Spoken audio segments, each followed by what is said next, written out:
Good morning class Tridip Singh Chaudhary Mahavidyalaya से मैं आज आपके सामने बीए फर्स्ट सेमेस्टर में आज हमारा टॉपिक है समस्या समाधान को प्रभावित करने वाले कारक। यानी कि जब भी हम किसी प्रॉब्लम को सॉल्व करते हैं तो बीच बीच में कौन कौन सी ऐसी बाधाएं हैं जो उस समस्या को समाधान करने में रुकावट डालती हैं।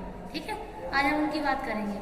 तो इसमें पहला पॉइंट है सामग्री का स्वरूप। सामग्री का स्वरूप मतलब समझ रहे हो? इसका मतलब है कि ऐसी प्रॉब्लम जो समझ में नहीं आ रही। सिंपल सी बात है, जब देखो किसी भी प्रॉब्लम को कब सॉल्व कर सकते हैं? जब प्रॉब्लम समझ में आए। प्रॉब्लम क्या है, जब ये प्रॉब्लम क्लियर होगी तब प्रॉब्लम सॉल्व होगी। और अगर हमें प्रॉब्लम समझ ही नहीं आ रही है तो सॉल्व कैसे करेंगे? तो इसीलिए इसमें इन्होंने बोला है कि नेचर ऑफ मटेरियल, मतलब जो सूचना हमें प्राप्त हो रही है उस समस्या के बारे में अगर वो सही नहीं हुई तो आप उस प्रॉब्लम को सॉल्व नहीं कर सकते, क्योंकि आपको सोर्स ऑफ इंफॉर्मेशन सही नहीं मिल रहा है।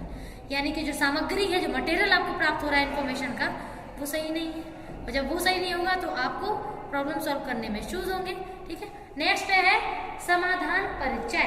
यानी कि अब आपको प्रॉब्लम तो आपको चलो समझ में आ गई, अब आपको ये नहीं समझ में आ रहा, जैसे मान लो आपकी प्रॉब्लम होना कहते हैं और ये सही भी है।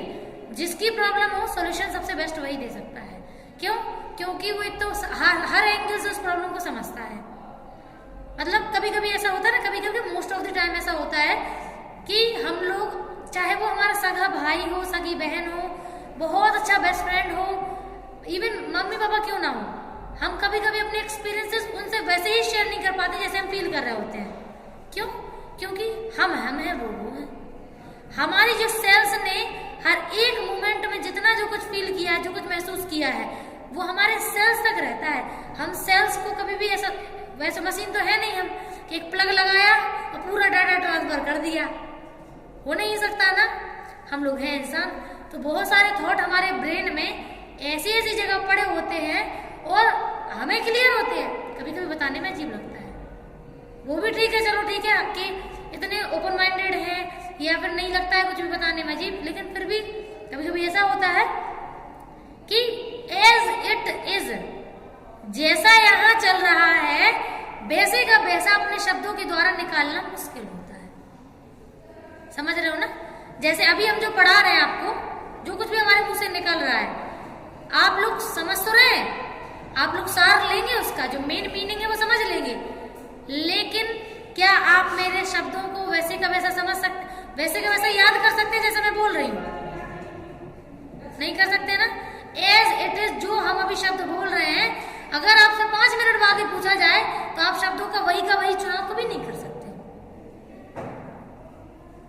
फिर तो ऐसे में हंसी में एक चुटकुला भी है, जैसे औरतें नहीं होती है, मोस्ट ऑफ द टाइम ऐसे औरतों पे जोक बनते हैं कि एक औरत ने कुछ बोला, दूसरी ने तीसरी से कुछ और बोला, तीसरी ने चौथी से कुछ और बोला, और एंड तक आते आते उस बात का स्वरूप ही बदल जाता है।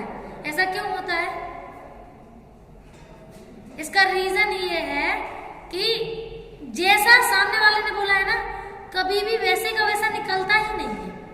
मतलब जैसे सामने वाले के शब्दों का चुनाव था, हम उसकी बात का मतलब तो बता देंगे कि इसके कहने का मतलब क्या था, लेकिन उसने उस समय कौन कौन से शब्दों का चुनाव किया, हम एज इट इज उन शब्दों को नहीं बता सकते, हो ही नहीं पाता है।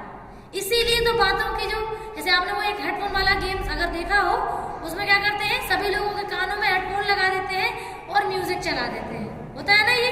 फिर क्या होता है, फिर सामने वाला उसकी हेडफोन को हटाते हैं, नहीं हेडफोन नहीं हटा, लगे रहने देते हैं, सामने वाले को एक लाइन देते हैं, वो दूसरे को बोलता है तो लिप्स रीडिंग करते हैं। ठीक है, तो जो हेडफोन लगाए तो उसके कानों में तो गाने बज रहे होते हैं, ठीक है, और लिप्स रीडिंग को पढ़ने की कोशिश करता है, ये कह क्या रहा है, ठीक है, और फिर जब वो सुन लेता है फिर वो अगले को बोलता है, फिर वो अगले को, आपने देखा होगा एंड तक जाते जाते बात कुछ बचती ही नहीं है, कुछ की कुछ हो जाती है। तो औरतों का भी ऐसा ही होता है। ठीक है, तो ऐसे अपन लोग बुराई नहीं कर रहे हैं, आपको तो हम ये एग्जाम्पल देने की कोशिश कर रहे हैं कि ऐसा होता है, जो शब्द हमारे सामने वाला व्यक्ति बोलता है, हम एज इट इज, जैसे का तैसा उन शब्दों को कभी रिपीट नहीं कर सकते।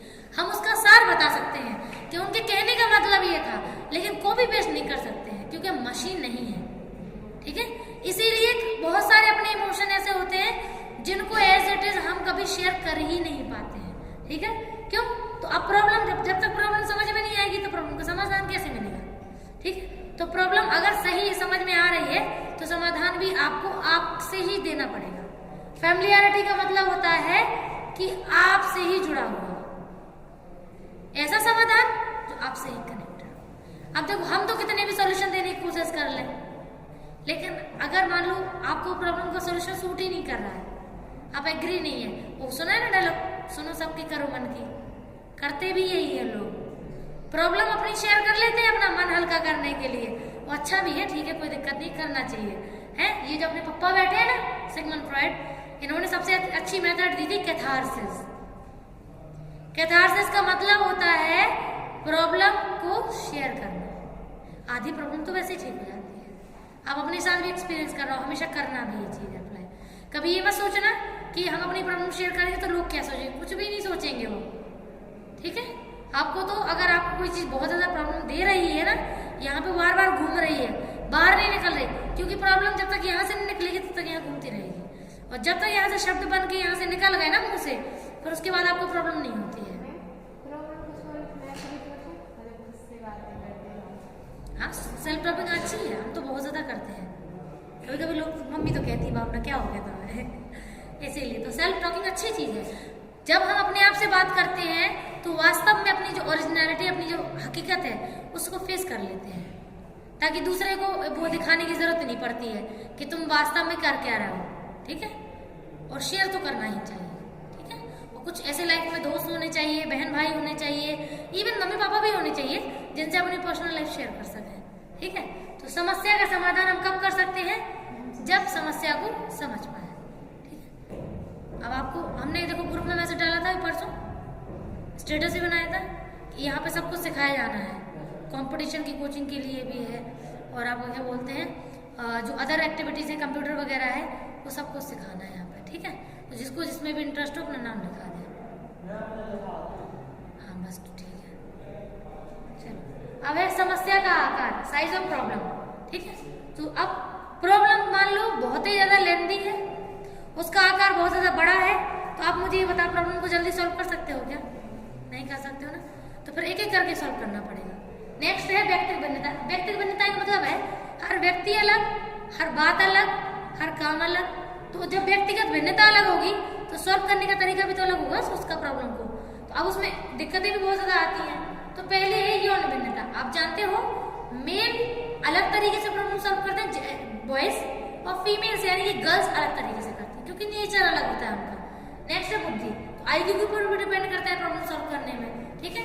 अगर आईक्यू लो होता है तो प्रॉब्लम उतनी जल्दी आप सॉल्व नहीं कर सकते हैं। नेक्स्ट है अभिप्रेरणा। अभिप्रेरणा का मतलब होता है किसी काम को करने की चाह रखना। अगर आप प्रॉब्लम सॉल्व करना चाहते हैं, करने की कोशिश भी कर रहे हैं, और बीच बीच में कोई दिक्कतें आती जा रही हैं, तो वहां पे आपको अभिप्रेरणा से जुड़ी अभिप्रेरणा तो आपके अंदर है, और कभी कभी ऐसा होता भी है कि कभी कभी अभिप्रेरणा आपको पीछे भी खींचती है, रहने तो दो, ठीक है। लास्ट है पुनर्अनुभव, ठीक है, या पूर्वानुभव। पास्ट एक्सपीरियंस भी बहुत ज्यादा इंपॉर्टेंट होते हैं, ठीक है। कभी कभी पास्ट एक्सपीरियंसेस प्रॉब्लम को सॉल्व करने में हेल्प करते हैं, और कभी कभी उसको बढ़ाने में हेल्प कर देते हैं, ठीक है। क्योंकि कभी कभी ऐसी प्रॉब्लम्स होती हैं जो पास्ट में नहीं थी, ठीक है, और मान लो उससे जुड़ी कोई भी एक्सपीरियंस हमारे पास पहले से था, ठीक है, और प्रेजेंट में प्रॉब्लम है, अब हमें समझ में ही नहीं आ रहा उसे सॉल्व कैसे करें, मैसी हो चुका है सब कुछ, ठीक है। तो ऐसे ही अब इसमें लिखने वाली बात है जो